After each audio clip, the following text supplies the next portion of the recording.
มันเป็นทะเลหมอกนี่แหละคือสิ่งที่ประทับใจเอาเนี่ยฟอยได้ยามเช้าๆแบบนี้พี่น้องเลยก้นมันบ่โอ้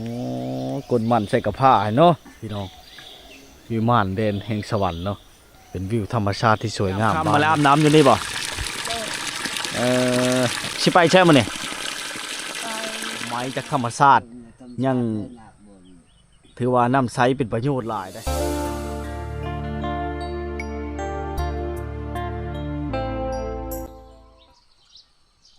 กับทักทายสบายดียามเช้าๆนะ MC ทุกคนวิดีโอนี้เฮากะมันอยู่ที่หมู่บ้านบ้านตะลุ่นะที่เมืองเซโปนแขวงจันทเขตจุดชุมเชียงตูบชายแดนลาวเวียดนามเนาะบรรยากาศคือเห็นพี่น้องหมอกควันเต็มเนาะในยามเช้าอากาศบริสุทธิ์แจ่มใสดีในเขตนี้นะเขตนี้จะเป็นหมอกในยามเช้าในจะแนมเห็นหมอกออมไปเมื่อแนมเป็นภูเขาเลยเป็นทะเลหมอกมาเลยทุกคนที่เท้าแนมเห็นเนี่ยเนาะนะใช้ฉวายไปแหละอาจจะมีแดดหรือว่าฝนตกได้ฝนตกก็มันจะเป็นพลอยสังเกตบางยามจะเขียวเลยว่าฝนพลอยดีแถวนี้ฝนตกดีได้แต่บางมื้อก็จะมีแดดมันตกบ่แห้งมันเป็นพลอยใสน้ำลิ่นจากภูเขาลงมานะรอเรียงถ้าอยู่โน่นอะไรแล้วมันจะต่อขึ้นบ่ได้นะไอ้เคนี่เนาะในยามเช้าแบบนี้นะยามเช้าน้ำหมูพระเจ้าน้ำบริพูได้พี่น้องมันมาดูดกิน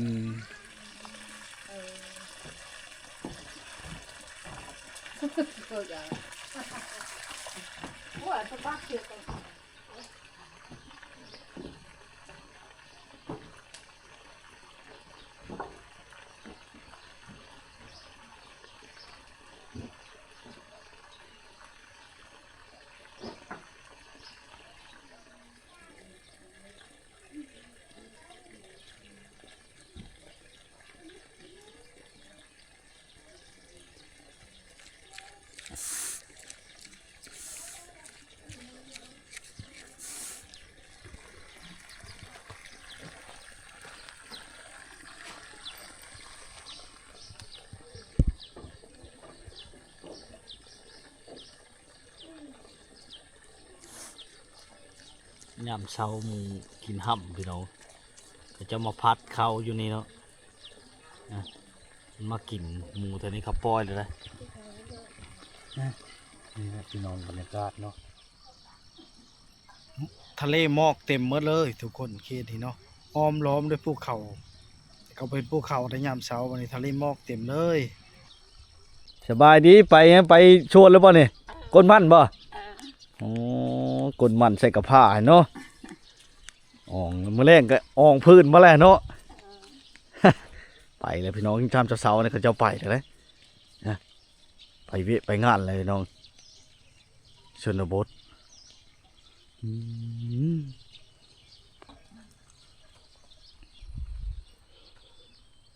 เสียงนกฮ้องแซวในยามเช้าเนาะเช่นท่าในเขาเจ้าเริ่มแปลงเลยมามื้อนี้เขาเจ้าเริ่มแปลงแล้วพี่น้องกว่าหาก้อนน่ะเนาะเขาแนมไปเนี่ยพ่อจะเป็นขมุมอยู่ได้พ่อจะเป็นขมุมอยู่พี่น้องมันบ่ค่อยเห็นแจ้งชัดเจนนะมันเป็นหมอกควันเต็มหมดเลยนะในเขตนี้บริเวณนี้เนาะเฮ็ดให้สภาพแวดล้อมสูดอากาศบริสุทธิ์เฮาเมื่อยแต่เฮ็ดเวียกเฮ็ดงานอยู่ไปจากถิ่นฐานบ้านเกิดเมืองนอนไปต่างประเทศไปอยู่มุมโลกใดก็แล้วแต่นะคิดฮอดบ้านเข้ามาชมบรรยากาศหนาวเย็นในยามเช้าๆเลยทุกคนกำลังตื่นแต่นอนขึ้นมาหาอยู่หากินตื่นมาไปพี่น้องไก่มันก็พาลูกมันไปหากินนะพี่น้องเนี่ยเชี่ยวเนาะเป็นฟูงไปพี่น้องโชคดีมาวันนี้ก็เส้นทางเพิ่นเริ่มดัดแก้แปลงใหม่ละต่อไปอาจจะได้ทางอย่าง คือสิคักพี่น้องแถวนี่แต่ว่าเป็นชนบทที่ดั้งเดิมเก่าแก่หมู่บ้านก็เจ้าตั้งอยู่โน่นภูเขาหมอกควันเต็มอยังใหญ่พี่น้องแต่มันก็บ่มีทุกมือเลยที่หมอกควันบรรยากาศดีๆแบบนี้ที่เฮาได้เห็นเนาะมันจะ3-4มือหรือทิศหนึ่งจะมีเท่านึงจะแตกต่างกันได้จะบ่มีทุกมือจะบ่มีทุกยามเลยนะถ้ามื้อใดมันสิแดดใสๆแล้วมันจะมีหมอกทะเลหมอกแบบนี้ได้ไหนพี่น้องนะสังเกตเบิ่งโอ้ตื่นแต่เช้าเลยเนาะ สบายดีวันจวดเขาเจ้าผูกงัวไว้เลยดอนนี่พี่น้องออกไปนี่จะเป็นทุ่งนาเลยเป็นทุ่งนาเต็มด้วยทะเลหมอกเนาะบรรยากาศธรรมชาติงามหลายพี่น้องเนาะ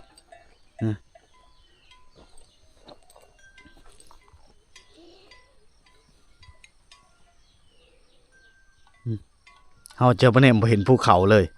ในเช้าๆแบบนี้นะเพราะว่าทะเลหมอกในระดับ9 โมงชวายไปแล้วระดับ9 โมงเช้าจึงสิเห็นดวงตะเวนมื้อนี้เนาะถ้ามันขึ้นมานี่ปรากฏการณ์แบบนี้หัวเขาเจ้าว่างนี่เขาเจ้าผู้เอาขี้มันได้นะมาไว้แรงอย่างดีเลยพี่น้องเพื่อเอาไปใส่ข้าวหน้าเนาะข้าวหน้าแซงเขาจะเฮ็ดแต่หน้าแซงได้เขตนี้หน้าแรงหน้าแซงหรือหน้าแรงแล้วดูฝนนี่ส่วนหลายเขาเจ้าบ่ได้เฮ็ดหลายนะเพราะว่าน้ำท่วมเฮ็ดให้เป็นหลักไผพาก็เริ่มได้เข้ามาแล้วพี่น้องเฮาแนมไป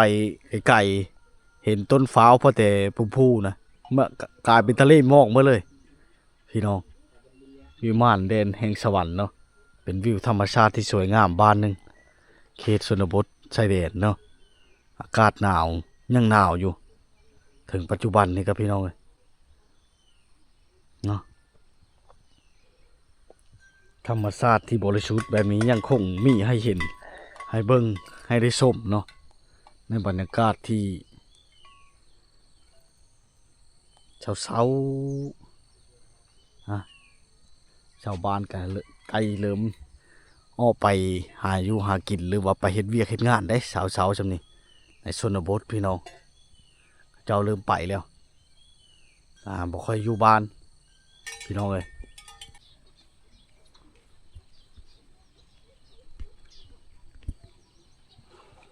ว่างนี้เป็น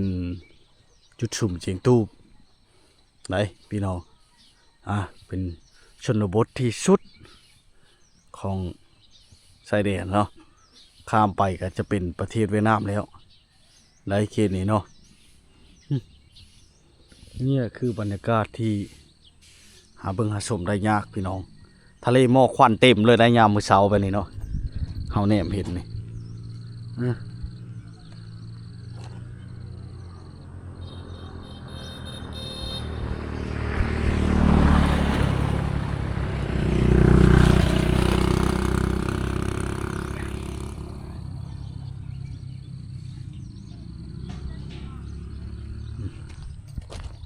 อากาศหนาวเย็นเป็นธรรมชาติเป็นพลอยลงมานะทะเลหมอกมันจะล่ามไปตามนิ่มภูเขาแล้วก็ตามแม่น้ำลำธารพี่น้องเลยนะชนบทเขตนี้ยังใช้วิถีชีวิตแบบดั้งเดิมเรียบง่ายบางครั้งก็ได้รถไถนาได้รถจักรเนาะไป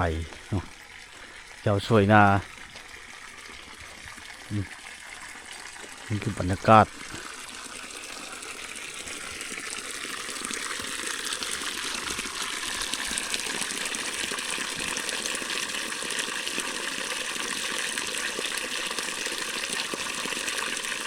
ชายน้ำลิ้น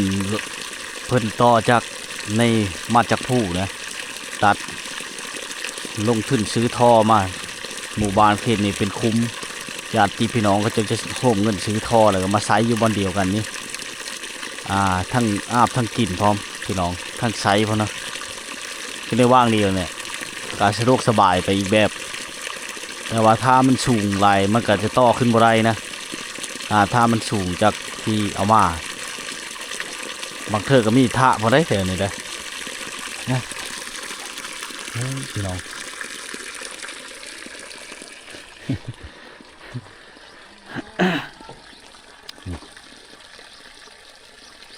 บรรยากาศนี่ยามเช้าๆเนาะอากาศนี้หรือว่าบริสุทธิ์พี่น้องโดนๆจะได้มาเท่านึงเนาะชนบทแค่นี้คือเห็นแล้วพี่น้องเขาเจ้างามนะมีป่าเซลอยู่ได้พี่น้องมีป่าเซลอยู่ได้ป่ามันขึ้นมาตามสายน้ำไหลนี่แหละมันขึ้นมาแต่เซ่เนาะใกล้เซ่บางเหงได้หมู่บ้านเซ่นี่พี่น้องเนาะยังคงมีความอุดมสมบูรณ์ไปโดยธรรมชาตินะพี่น้องนะ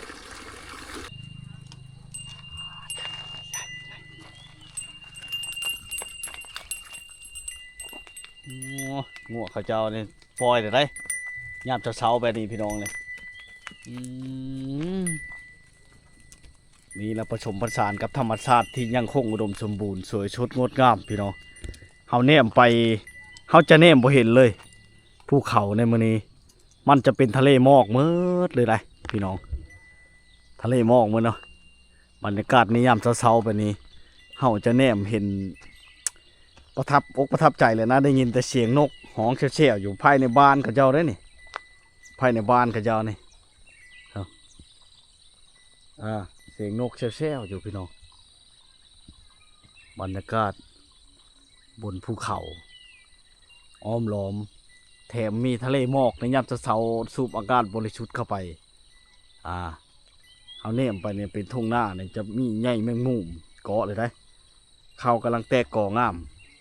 แนมไปเนี่ยบ่เห็นเลยเฮินกับเจ้านี่พี่น้องเท่าแนมไปนี่นี่บ่เห็นเลยเฮินกับเจ้าเพราะเต็มพุ่มพูอยู่เนาะเนื่องจากว่ามันเป็นทะเลหมอกนี่แหละคือสิ่งที่ประทับใจเมื่อแต่เห็นเวียกเห็นงานมาผ่อนคลายสูดอากาศบริสุทธิ์ประทับใจที่สุดเฮามาแล้วเฮาขึ้นฮอดเวลาเฮากลับไปเฮาได้เบิ่งได้ชมทิวทัศน์ธรรมชาติที่ยังคงอุดมสมบูรณ์ทับใจแล้วนะเฮาเนี่ยด้วยตาเป้าในจะมีความสุขกว่าอยู่ในกองอีกพี่น้องถ้าเฮาได้มาสัมผัสตัวจริงแบบนี้นะได้พี่น้องเอ้ยถือว่าพ่อแต่เป็นผู้อยู่นะเนาะ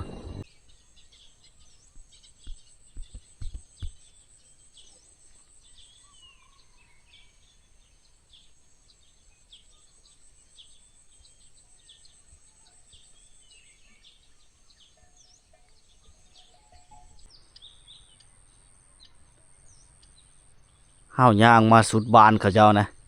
จะเต็มไปด้วยภูเขาอ้อมล้อมได้เขตนี่พี่น้องใกล้กับแม่น้ำเชบางเหียงเนาะใกล้กับน้ำเชบางเหียงพี่น้องและต่อไปเขาเจ้าจะเริ่มมาสร้างบ้านนี่โอ้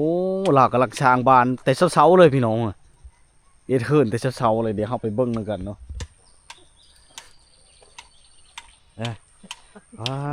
ธรรมศาสตร์ติดกับแม่น้ำเชบางเหียงเลยเนี่ยได้ยินแต่เสียงกินหมอกควันพี่น้องเสียงนกปลิวห้องจอนแต่บรรยากาศบ้านเราพี่น้องติดกับริมภูเขาเลยติดกับภูเขาอ้อมหอบนี่ก็เป็นแม่น้ำเชบางเหียงแล้วนี่พี่น้องมันจะไหลลอดเป็นหาดทรายอยู่วางกลางสบายดีโอ้ตื่นแต่เช้าเลยเนาะมาเฮ็ดเฮิร์นนี่เนาะโอ้เจ้าอยู่บ้านกอกพุ่นบ่โอ้เริ่มงานตั้งที่ฐานอยู่บ้านตะลุพี่เลยเนาะเฮ็ดผู้เดียวเลยบ่นี่เฮ็ดผู้เดียวชับผ้าบ่เป็นหยังเขาเอิ้นนี่เฮ็ดผ้ามันโอ้เฮ็ดบ่ได้หลายมื้อเลยนี่เนาะโอ้จอนแต่วิวธรรมชาติภูเขาเนาะบ้านจ้ะเนาะสุดยอดเลยพี่น้องเล่าเฮ็ดเฮิร์นผู้เดียวเลยนะ อืมสร้างจากไม้ธรรมชาตินี่ อันนี้ก็เป็นไม้พุ่งเลยนี่เนาะ มันพุ่งแล้ว ไม้พุ่งไม้เปาะนะเรา เกาะไปพุ่งแล้ว เอาได้ใช้ในผู้นี่แล้วบ่นี่ เอาพูดแล้วบ่นี่ โอ้ ขาพูดนี่ ขาลงมาแล้วใครแน่ขาบืนขึ้นตัดนี่เลยเนาะ จะพูดต้องหัดตั้งหากเป็นบ่ที่ไทยนี่ ตัวนี้ไปเอาตั้งหากอีกตัวนี้ตั้งหาก ในตั้งหากเลย อื แม่นมึง ดอนเอานี่ลำบากอยู่แต่ว่าบ่ได้ซื้อบ่ได้แลกเขานะเอาไม้จากธรรมชาติ ยัง ถือว่าน้ำใสเป็นประโยชน์หลายได้พี่น้องทางบ้านเขาเจ้า มันกอกบ่ ว่าสิเข้าบ้านกอกพุ่นแหละ ใช่ป่ะมันกอก โดย ไปทางรถเลยอยู่ที่บ้านกอกนี่ ฮะ เชียงรถอยู่ทางเลย ไปจอดแคบชีนี่ได้เฮาได้เฮาบ่กล้าข้าม มันลงเลย บ่กล้าข้ามยันรถนก เออ เราเฮ็ดผู้เดียวเลยพี่น้องน่ะ อันนี้นะประตูบางเยมบ่นี่ ตู้แล้ว โอ้ประตูบางเยมนะพี่น้องนี่เราหมายไว้เรียบร้อยเนาะเขาบ่มีตู้เลยบ่มีโลกเขาบอกกี่ว่าบ่มีตู้บ่ได้เด้อ โอ้บ่มีนี่บ่ได้เนาะมันบ่มีบอลเยมบอลช่องเนาะทางได้เป็นทางขึ้นทางพุ่นบ่โอ้ขึ้นแน่ขึ้นเด้อ บ่มันแม่นเด้อเขามีทางวัดบ่ได้หรอกเลยบ่ทางวัดขึ้นน่ะ โดยชาเฮ็ดจึงเราเฮ็ดด้วยไม้มาได้พี่น้องเจาะก่อนกันแน่นี่เอาพาได้พาดวงเดียวสามารถนำใช้ได้หลายอย่างนี่แถวนี้เขาเอิ้นว่าเปรี้ยนะพี่น้องนี่เราเฮ็ดคันไว้นี่ไว้ เรานี่อันนั้นเชเนี่ยเธอตัดเลยบ่น้ำเชนี่กันตายแล้ว ย่านน้ำซี่ไหลมาตัดนี่ เธอว่าเฮานี่ทางนี่แน่น่ะเชมันทางนี่น้ำลึกนี่บ่ทำนี่ แต่กี้ได้ ตะกี้นั่นน่ะน้ำโอ้ยจังหวะถึงนี่ เดี๋ยวนี้หินกระทมนี่สิบ่เป็นจังซี่นี่ อ๋อพะน้ำมันพลักแล้วบ่นี่พลักแล้ว โอ้แสดงว่าน้ำซี่นี่บางเทื่อมันไปพุ่งเนาะบ่แล้วมันมาพี่นี่เนาะมันแล้วแต่มันสิไหลมันเป็นดินทรายเนาะ คันมาเต้นไปเลยคันมาต้นนี่ต้นไปเลยไม่นำนี่ไปเลยอุดมสมบูรณ์ไปด้วยธรรมชาติในบ้านเราพี่น้องได้เฮาได้มาเที่ยวมาชมเขตนี่เราสร้างบ้านโดยพอดีโอ้มียังหากันมาได้ยามมองบ่นี่ โอ้มองแล้วบ่มีปลาเลยมองนี่ บ่ถือป่า โอ้บ่มีเลยปลาไปแล้ว บางมื้อก็ได้อยู่บางมื้อก็บ่ได้เนาะ โอ้ โอ้พี่น้องบางมื้อก็ได้บางมื้อก็บ่ได้ว่าบ้านเรานี่ได้ชมธรรมชาติคือเห็นนั่นแหละนกฮ้องแซ่ๆอยู่เนี่ยซ้ำนกกินบ่ให้เนาะแซ่ๆอยู่เนาะ ต่างหากแล้วไง อืม แค่ตู้เลยตู้ สิมุ่งอันไม้พุ่งนี่บ่นี่ เอาไม้พุ่งว่ะ เอาไม้พุ่งมุ่งเลย ไม้พุ่งมันรักนี่บ่นี่นะรักเลย โดยบ่แห้งสิแล้วนี่เนาะยังหึงเนาะ มันแห้งแล้วบ่ มันคนน้อยเนาะบ่มีผู้เฮ็ดช่อยบ่ ว้าเห็น โอ้ตื่นแต่เช้าเราก็หนาวๆนี่พี่น้องอากาศน้ำทะเลหมอกเต็มอยู่เราก็เลยมาเฮ็ดแต่เช้าๆนี่เราซับผ้าได้ดิพี่น้องซับผ้าอยู่เนาะไม้พุ่งเฮ็ดไม้พุ่งออกมาแต่พุ่นแหละไม้พุ่งไม้พางปองบักยาวๆเนาะ มียาวนี่ ปองได้อยู่เม็ดซ่าหุ่นปองมันเนาะ มีพุ่งไงโอ้เพิ่นหายากมันนะแล้วบ่บ่มีพุ่งบ่ได้เด้บ่เฮ็ดนี่บ้านที่เฮาจะพุ่งเดียวจะเฮือนนี่ โดย เพิ่นลุงนะ แล้วแหละนะ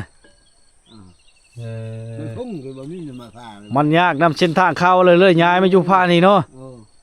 สบายแล้วบัดนี้ดินเองที่ปลูกใช่เนี่ย เฮ้ย ดินเองที่นี่ ดินแดงนี่บ่ทุนเนี่ยอยู่ในภูมิใต้นี่ โดย สำนักเช่นนี้นะบ่มีแล้วบางใหญ่โอ้บางใหญ่บ่แห้งแล้วบางใหญ่บ่ได้มันสำนักที่ไหนดีแล้วบางน้อย เลยเล่านี่พี่น้องทางบ้านก๊อกพี่น้องไอ้เล่ามาเรามาตั้งถิ่นฐานอยู่ผ้านี่นะกำลังเฮ็ดเฮิรนพอดีอยู่เย็น มันยากเลยบ่โอ้ย ตามเพในชิมุ่งด้วยไม้พุ่งนี่แหละเฮ็ดให้มันเย็นดีนะเพราะว่าที่เป็นย่ำฮ้อนหรือว่าย่ำหนาวเฮ็ดโดยไม้ธรรมชาตินี่คือมัดพี่น้องเราสร้างขึ้นนี่คือมัดนี่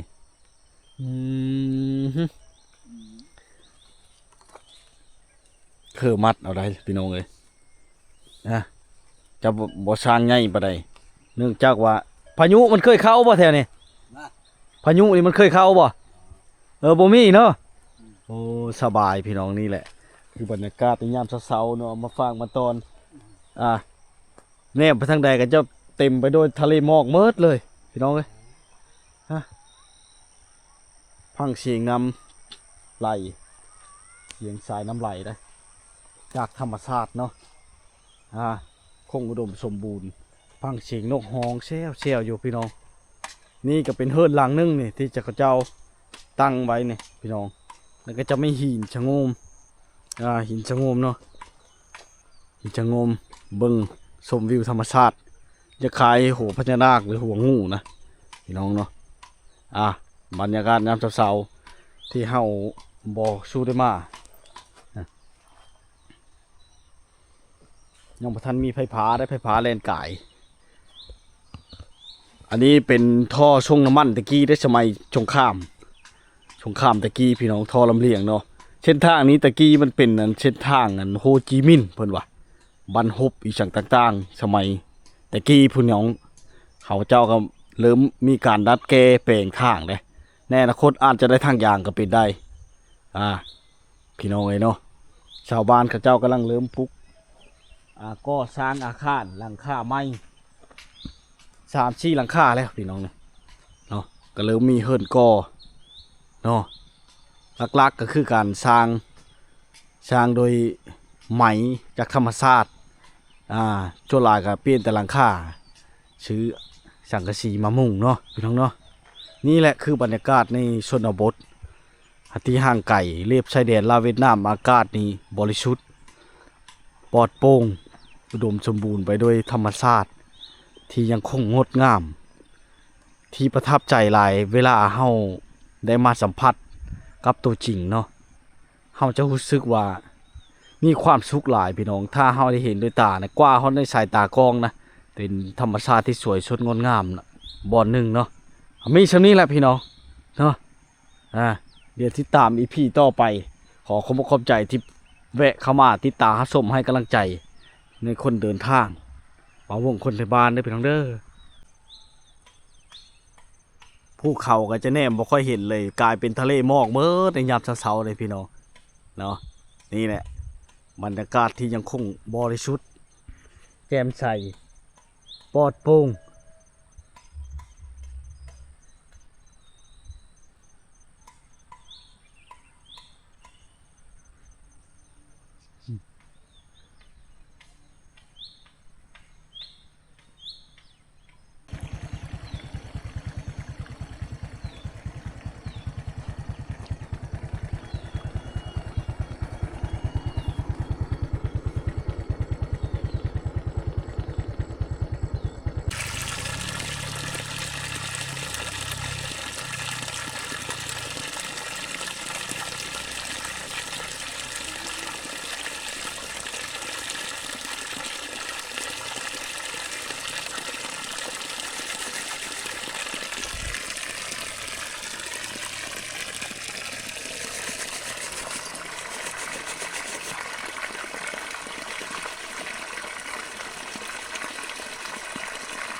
น้ำลิ้นมาจากภูเขาเขาเจ้าสามารถ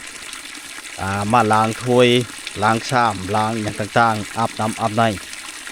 อยู่ในนี้แหละพี่น้องเนาะแล้วก็สามารถ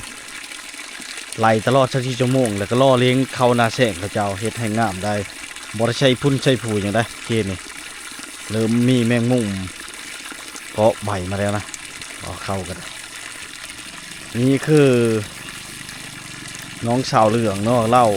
ที่มีความขยันรู้มันเราไปหาเสื้อกระลับหาปูหาป่าได้ผู้หญิงแถวนี้ใส่หม้องผมใบมีก้อนนะพี่น้องไปกลางคืนเนาะเราไปกลางคืนตอนค่ำๆก็เลยไปถ่ายทอดวิถีชาวบ้านให้พี่น้องเบิ่งย่ามค่ำมาแล้วอาบน้ำอยู่นี่บ่คำว่าโดยนี่ภาษาลาวนี่เป็นคำที่สุภาพคันว่าภาษาไทยหรือต่างประเทศเนี่ยเอิ้นว่าครับนะพี่น้องเนาะคำว่าโดยเจ้าเนาะน้องเดี๋ยวนี้เขาเจ้าพอฮู้ภาษาลาวอยู่เลย คุณน้องๆเขาเจ้าเฮ็ดแล้วท่านน้องเลย